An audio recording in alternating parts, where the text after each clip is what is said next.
السلام عليكم ورحمة الله وبركاته. أكيد كلكم مديونين وكلكم بتحبوا تسدوا ديونكم وتخلصوا من هذه القروض الربوية وإلى الأبد، وهناك أشياء أكثر بكثير من الديون. خلينا نسمع هذا الأخ السعودي الذي تبع خارطة الطريق عندي بالاستغفار بأنه أكثر كثير جدا بالاستغفار، فقضى الله عنه دين قرابة 100,000 دولار.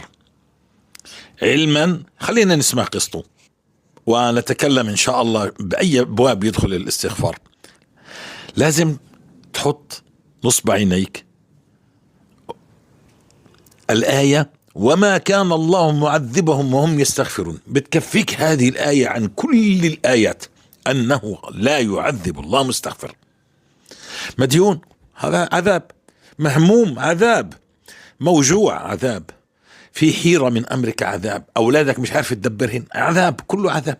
وما كان الله معذبهم وهم يستغفرون. خليك مستغفر. اسمع هذا القصة وبالله عليك انشر هذا الكلام على قناة أخوكم محمد الحجازي على اليوتيوب.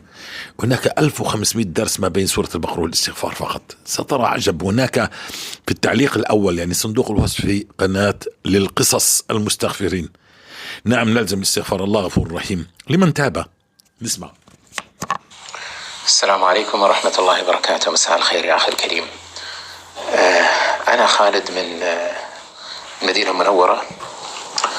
حقيقة حصلت لي قصة. أنا يعني ارتفع علي قضية بسبب ديون لم أسددها، بسبب يعني أمور وتفاصيل لا أستطيع أن أتكلم عنها، لكن مرتفع علي قضية. الديون كانت مقدارها 300,000 ريال.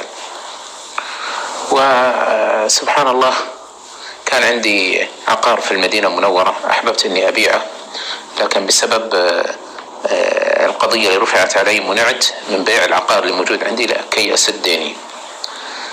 وعندي العقار اللي ساكن فيه كذلك بسبب القضية كان يفترض أن يبيعوا بيتي اللي ساكن فيه أنا، يعني يعرض للمزاد العلني. فأنا في مصيبة، لا أستطيع أن أبيع العقار الأول اللي في مكة المكرمة عشان أسدد الدين، وكذلك بيتي اللي موجود في المدينة المنورة سوف يعرض للمزاد العلني، بالإضافة إلى تجميد كثير كل حساباتي، حتى محلي اللي عندي التجاري كذلك جمدت حساباته. فكنت في مصيبة عظيمة جدا جدا جدا، وكنت مطالب أن أسدد 300,000 ريال، أكثر من 300,000 ريال خلال 3 شهور. طبعا حينما ذهبت إلى مكة أول مرة أريد أن أبيع البيت ما استطعت أني أبيعه بسبب الحظر القضائي علي. فاللي حصل أنني سبحان الله في مكة بدأت أدعو الله سبحانه وتعالى وأخاطب رب العزة والجلال مخاطبة العبد الضعيف المحتار فيما يفعل، التي ملكته الحيرة لماذا وقعت في هذه المصيبة. فسبحان الله، الله ألهمني بأنني قليل الاستغفار وقليل الاتباع للسنة.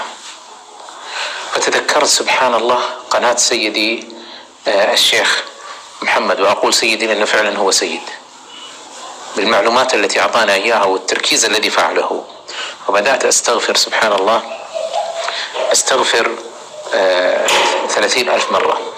أول 30,000 مرة بدأت أستغفر فيها سبحان الله، الله سبحانه وتعالى فتح لي بمبلغ 50. أول ما عدت من مكة بدأت الاستغفار وكملت 30,000 مرة، أتتني 50,000 ريال معونة من الشباب، من الناس الصالحين اللي أعرفهم. والله استغفر الله استغفر الله استغفر الله استغفر الله، بدون صوت، لسان وشفتين.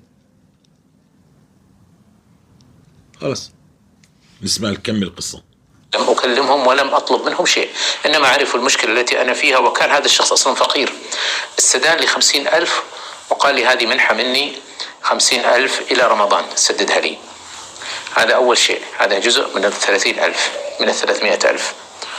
الشيء الثاني، بعدين جاني واحد وأعطاني 45,000 على دفعتين، بعدين واحد 16,000، بعدين شخصين أعطوني 30,000 وتنازلوا عن دينهم، قالوا لا نريد منك شيء.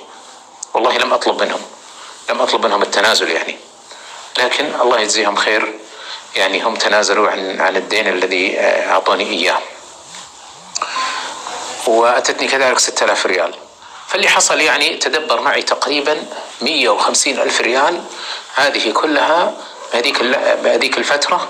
بس يعني أول مرة أتتني 50 ألف ريال، بعدين الباقي 30 ألف مرة أتتني النص، وبعدين 30 ألف مرة أتاني النص آخر. يعني 50 تقريبا 50 أو أقل أو أقل من 50 وكلها سبحان الله بتدبير العزيز العليم. شوف سبحان الله ماذا حصل. اللي حصل سبحان الله أنني تحدثت مع من كان يديني، فقال أنا الآن سوف أتنازل عن 300 ألف وما أبغى تسدد كل المبلغ، سدد لي فقط 35 ألف ريال وأنا أرفع عنك الأمر القضائي. سبحان الله. طبعا كل المصاري الفلوس التي يعني أتتني هي عبارة عن يعني ديون، يعني مصروف للمحل، ومصروف يعني التزامات كثيرة عندي أنا بسبب أنه عندي يعني تجارة، وتجارتي كانت متعطلة. فكل هذا يعني كنت مهدد لو ما تأمنت هذه المبالغ لسكرت تجارتي تماما وأغرقت تجارتي كمان وخسرت خسارة عظيمة. لكن سبحان الله كانت كلها رايحة لمصاريف عمال ورواتب وما إلى ذلك، ومصاريف المحل ومحلات وتسديد الكهرباء وإلى آخره. فسبحان الله، الله سبحانه وتعالى يسر ودفعت له 35 ألف ريال ورفع عني هذا الأمر القضائي، وارتحت بفضل الله تعالى. ورب العزة والجلال الحمد لله أعانني على قضاء. قال كل شهر أبغى منك دفعة معينة، والدفعة الحمد لله بمقدوري أن أدفعها من فضل رب العزة والجلال، وهذا كله بفضل الله سبحانه وتعالى، ثم ببركات الاستغفار. طبعا أنا كنت أريد أن أداوم على سورة البقرة، لكني رأيت في الرؤيا أوصتني السيدة خديجة رضي الله عنها وأرضاها أن أقرأ سورة الفاتحة. قالت الفاتحة هي خير لك لو عقلتها. فسبحان الله بدأت أقرأ سورة الفاتحة كل يوم 100 مرة، ورب العزة والجلال فتح لي رب العزة والجلال فتح عظيم، ورفع عني الغمة، وأعانني رب العزة والجلال على أمور كثيرة كانت مغلقة في وجهي. هذه قصتي مع الاستغفار، ولا زلت يعني إن شاء الله مداوم على الاستغفار هذا، حتى أني رأيت مبشرات. رأيت سيدنا الحبيب المصطفى صلى الله عليه وسلم أكثر من مرة رأيته يتبسم ويخرج من وجهه النور العظيم، حتى بسمته نور عظيم سبحان الله. وكذلك رأيت سيدنا أبو بكر رضي الله عنه وسيدنا عمر بن الخطاب رضي الله عنه كلهم يتبسمون لي وأنا أثناء الاستغفار. وكنت دائما حينما أحدث نفسي يعني أرى في الرؤيا إما الصحابة الكرام سيدنا أبو بكر رضي الله عنه وسيدنا عمر بن الخطاب رضي الله عنه وحتى الحبيب صلى الله عليه وسلم يقول استغفر. أي والله. فالحمد لله على هذه النعمة العظيمة، وجزاكم الله عنا كل خير. وأشكر كل القائمين على هذه القناة، وأشكر سيدي وتاج رأسي وحبيبي ونور عيني وقلبي الشيخ محمد حجازي، الله يجزيك خير. سلام. طبعا نحن عندنا يعني قصص كثيرة بهذا المضمار، نفس الشيء قضي الدين وأنا واحد منهم.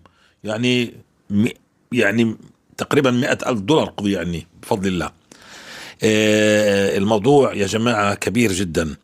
الله ما كان ليعذبنا ونحن نستغفر. الزم الاستغفار، توب من الذنوب. تعرف الذنوب هي بضاعة، ذنوبك بضاعة يحولها الله عليك لديون ولهموم ولكروب ولذل وهوان وتشريد وتقتيل. كل هذه الذنوب تترك الذنوب، تلزم الاستغفار، لأنه ويمددكم بأموال، فقلت استغفر ربكم إنه كان غفارا يرسل السماء عليكم مدرارا ويمددكم بأموال وبنين ويجعل لكم جنات ويجعل لكم أنهارا. وعد من وعود الله كخلق السماوات والأرض. وأيا قوم استغفروا ربكم ثم توبوا إليه يمتعكم متاعا حسنا إلى أجل مسمى. في عنا قصة لحافظ لكتاب الله وحفظ لكتاب الله، كيف أن الله قضى عنهم الديون الربوية، القروض الربوية، ويسر أمور أولادهم بالاستغفار، علما أنهم حافظوا على كتاب الله ويرددوا حفظ كتاب الله. فالموضوع هو الاستغفار. جزاكم الله خير. انقلوا هذا الكلام. قناة محمد حجازي على اليوتيوب، بلغوا عني والآية الاستغفار وسورة البقرة فيها الخير العظيم. وفي صندوق الوصف في كل الحلقات موجود روابط الجروبات وقناة القصص وقنوات التي معنا. السلام عليكم ورحمة الله وبركاته.